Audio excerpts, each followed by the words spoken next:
Mexico के इंतहाई secure jail में चक्कर लगाता हुआ ये शख्स कोई आम आदमी नहीं बल्कि दुनिया का सबसे बड़ा और सबसे खतरनाक ड्रग स्मगलर एल चैपो है। इसके सेल में खास सीसीटीवी कैमरास लगाए गए हैं जिनकी मदद से 24 घंटे इस पर नजर रखी जाती है। इसके सेल में ना कोई रोशनदान है और ना ही कोई खिड़की, सिर्फ कोने में एक शावर एरिया बना हुआ है। मजे की बात यह कि इतनी सिक्योरिटी और नजर रखने के बावजूद भी एल चैपो चलते चलते शावर एरिया की तरफ जाता है और फिर दोबारा सिक्योरिटी स्टाफ को नजर नहीं आता। आधे घंटे के बाद जब उनको शक हुआ तो वो सेल के अंदर गए, लेकिन दुनिया का सबसे बड़ा ड्रग स्मगलर भाग चुका था। आखिर वो कहां से और कैसे भागा, आइए एल चैपो की जिंदगी और उसकी एस्केप पर नजर डालते हैं। जेम टीवी की वीडियोस में एक बार फिर से खुशामदीद। 1957 में मेक्सिको के एक छोटे से टाउन बादिरा गुआतो में पैदा होने वाले एल चैपो का असल नाम ऑकीन गुज़मैन है, लेकिन बाद में उसने खुद को एल चैपो का नाम दे दिया। उसकी ड्रग ट्रेडिंग की आदत उसको विरासत में मिली थी। उसका बाप, जो खुद भी एक छोटा मोटा ड्रग डीलर था, उसने छोटी एज में ही एल चैपो को घर से निकाल दिया था। एल चैपो के पास गुजारा करने के लिए कोई रोजगार नहीं था और ढूंढने पर भी जब उसे कुछ नहीं मिला तो उसने भी ड्रग्स बेचना शुरू कर दी। सिर्फ 15 साल की एज में ही उसने खुद ड्रग्स उगाना शुरू कर दी। वो अपने लिए कोई सुनसान एरिया चूज करता और वहां पर मैरिजुआना उगाने लगता। आहिस्ता आहिस्ता उसकी ड्रग ट्रेडिंग इतनी बढ़ने लगी कि मेक्सिको के बड़े ड्रग डीलर्स उसको अपने गैंग में लेना चाहते थे। 1970s की दहाई में उसने एल गुएरो पाल्मा नामी एक ड्रग ट्रेडिंग गैंग को ज्वाइन कर लिया। इस गैंग में वो ड्रग की स्मगलिंग की निगरानी किया करता था और वो अपने काम में इतना सख्त था कि जब भी कोई डिलीवरी लेट होती या जरा सी भी गलती होती तो वो डीलर को मार देता था। 1980s में उसने उस वक्त के सबसे मशहूर ड्रग डीलर एल पड्रिनो गयार्डो के गैंग को ज्वाइन कर लिया। ये गैंग मेक्सिको में ड्रग ट्रेडिंग का सबसे बड़ा गैंग था। एल चैपो को इस गैंग में भी लॉजिस्टिक्स और ड्रग शिपमेंट की जिम्मेदारी दी गई। उसका काम कोलंबिया से मेक्सिको आने वाली ड्रग्स पर नजर रखना था, लेकिन 1989 में गैंग का लीडर गयार्डो एजेंसीज के हाथों पकड़ा गया और गैंग टूट गया। मौके का फायदा उठाते हुए एल चैपो ने अपना खुद का गैंग बनाया जिसे उसने सिनालोआ कार्टेल का नाम दिया। अब अमेरिका में दो रास्तों से ड्रग्स पहुंचाई जाती थी। ज्यादातर ड्रग्स कैरेबियन की तरफ से आती थी और दूसरा रास्ता था मेक्सिकन बॉर्डर्स का। अमेरिकन एजेंसीज ने अपना सारा फोकस कैरेबियन की तरफ रखा हुआ था और बहुत से ड्रग डीलर्स और गैंग्स पकड़े जा चुके थे। एल चैपो ने इसका फायदा उठाया और डिफरेंट चैनल्स को इस्तेमाल करते हुए यूएसए में ड्रग्स पहुंचाने लगा। वो बहुत सारी ड्रग्स उगाता था जिसमें मेथाम्फेटामिन, हीरोइन, एक्सटेसी, कोकेन और मैरिजुआना उसको ज्यादा प्रॉफिट देती थी। इसीलिए वो इन्हीं ड्रग्स पर ज्यादा फोकस करता, लेकिन ड्रग्स को यूएसए में पहुंचाना इतना आसान नहीं था और इसके लिए वो बहुत ही चालाकी का मुजाहरा करते हुए ये काम करता था। वो शुरू में ऐसी ड्रग्स जिनकी ज्यादा स्मेल नहीं होती, जैसा कि कोकेन, उसको फायर एक्सटिंग्विशर्स, चिली पेपर के कैंस या फिर कार की रिम्स में छुपाकर स्मगल करता था, जिसको ड्रग सूंघने वाले कुत्ते भी डिटेक्ट नहीं कर पाते थे। लेकिन मसला ये था कि कोकेन के अलावा दूसरी ड्रग्स इस तरीके से स्मगल नहीं हो सकती थी। इसीलिए उसने एक ऐसा तरीका इख्तियार किया जो उसकी पहचान बन गया, और वो तरीका था टनल्स यानी सुरंगें। वो लाखों डॉलर्स इन्वेस्ट करके एक्सपर्ट्स हायर करता और जमीन के नीचे ऐसी टनल्स बनाता जिसमें इलेक्ट्रिसिटी और वेंटिलेशन का पूरा सिस्टम मौजूद था, और उन टनल्स के जरिए वो यूएसए में ड्रग्स स्मगल करने लगा। 1990 में फेडरल ब्यूरो ऑफ इन्वेस्टिगेशन के ऑफिसर्स तब हैरान रह गए जब उनको एल चैपो की पहली टनल मिली। वो टनल 300 फीट लंबी और उसमें बिजली का मुकम्मल बंदोबस्त मौजूद था। टनल एक घर के अंदर निकलती थी जो एल चैपो का सेफ हाउस हुआ करता था, और इमरजेंसी की सूरत में वो इस टनल के जरिए भाग भी सकता था। एल चैपो को इस धंधे के सारे रूल्स मालूम थे, इसीलिए लाख कोशिश करने के बावजूद भी वो पकड़ में नहीं आता था।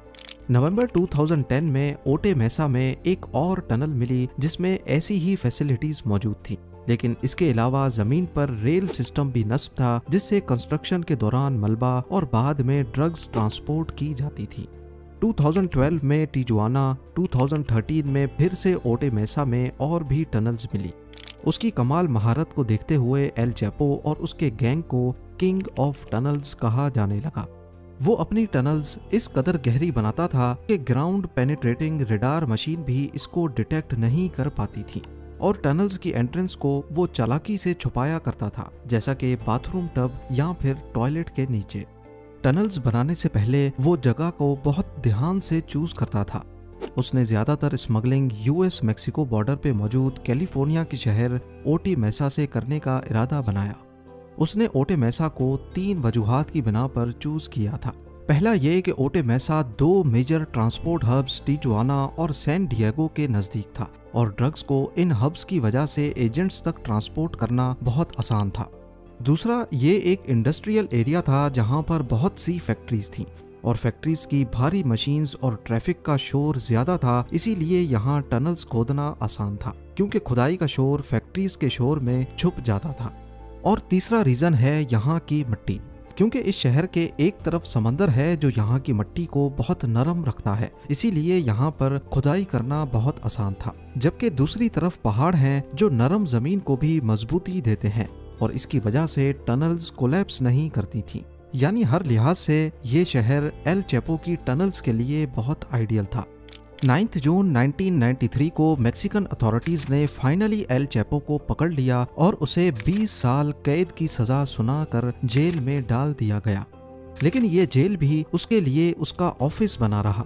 वो जेल स्टाफ को रिश्वत देकर अपने लिए हर एक सहूलत हासिल कर लेता था, और अपनी बिजनेस मीटिंग्स भी अरेंज करवा लेता था ताकि उसका काम चलता रहे। 2001 में सुप्रीम कोर्ट ऑफ मेक्सिको ने एक फैसला किया, जिसके बाद यूनाइटेड स्टेट्स और मेक्सिको के दरमियान कैदियों के तबादले का प्रोसेस इजी हो गया। एल चैपो जानता था कि यूएसए में ड्रग स्मगलिंग की वजह से यूएसए की हुकूमत हर सूरत उसको अपने पास मंगाकर कैद करेगी, और फिर वहां से निकलना आसान नहीं होगा। इसीलिए एल चैपो ने पहली बार मेक्सिको की जेल से भागने का मंसूबा बनाया। उसने जेल गार्ड्स को $25 लाख की रिश्वत दी और लॉन्ड्री बास्केट में बैठकर जेल से भाग निकला। अगले 13 सालों तक उसने फिर से अपनी टनल्स, ड्रग ट्रेड और दूसरे क्राइम्स की वजह से बगैर पकड़े यूएसए और मेक्सिको की सरकार की नाक में दम किए रखा। लेकिन 13 साल की मेहनत के बाद मैक्सिकन एजेंसीज को उसकी एग्जैक्ट लोकेशन पता चल गई और उसके घर पर रेड कर दी गई। अब की बार भी उसने अपने भागने का बंदोबस्त कर रखा था। वो बाथरूम में बाथ टब के नीचे एक सीक्रेट टनल में घुस गया, लेकिन अथॉरिटीज ने उसको ज्यादा दूर नहीं जाने दिया, और फाइनली वो एक बार फिर से पकड़ा गया। अब उसे मेक्सिको की सबसे महफूज जेल एल्टीप्लानो मैक्सिमम सिक्योरिटी प्रिजन में भेज दिया गया, और उस पर खसूसी नजर रखी जाने लगी। लेकिन सिर्फ 1 साल के बाद 11 जुलाई 2015 को जब वो अपने सेल में टहल रहा था, तो रात को 8:50 पे उसको आखिरी बार शावर एरिया के पास देखा गया। उसके सेल में सिर्फ शावर एरिया ही था जो कैमरा की आंख से छुपा हुआ था। करीब आधे घंटे के बाद जब वो कैमरा पे नहीं देखा गया, तो सेल का मुआयना करने के लिए लॉकअप खोला गया।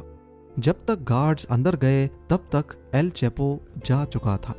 उसने बड़ी चालाकी से शावर एरिया के गटर को बड़ा करके एक टनल खोदी जो नीचे एक बड़ी टनल के साथ कनेक्टेड थी। ये टनल 1.5 किलोमीटर दूर एक करीबी कंस्ट्रक्शन साइट तक खुलती थी। जमीन से 33 फुट नीचे और 5 फुट 7 इंच चौड़ी ये टनल इतनी बड़ी थी कि इसमें से आसानी से इंसान गुजर सकता था। लेकिन इस बार उसकी आज़ादी ज़्यादा लंबी नहीं थी। 8 जनवरी 2016 को लॉस मोचिस में मैक्सिकन मरीन्स ने उसके सेफ हाउस पर फिर से हमला किया, और शदीद मुज़ाहमत के बाद वो एक बार फिर से पकड़ा गया। इस बार अमेरिकन सरकार ज्यादा रिस्क नहीं लेना चाहती थी, इसीलिए 2017 में एल चैपो को मैक्सिकन सरकार ने यूएसए के हवाले कर दिया, जहां वो सुपर मैक्स प्रिजन कोलोराडो में अपनी उम्र कैद की सजा काट रहा है।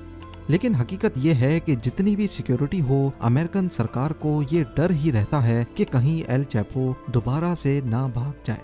उम्मीद है जेम टीवी की ये वीडियो भी आप लोग भरपूर लाइक और शेयर करेंगे। आप लोगों के प्यार भरे कमेंट्स का बेहद शुक्रिया। मिलते हैं अगली शानदार वीडियो में।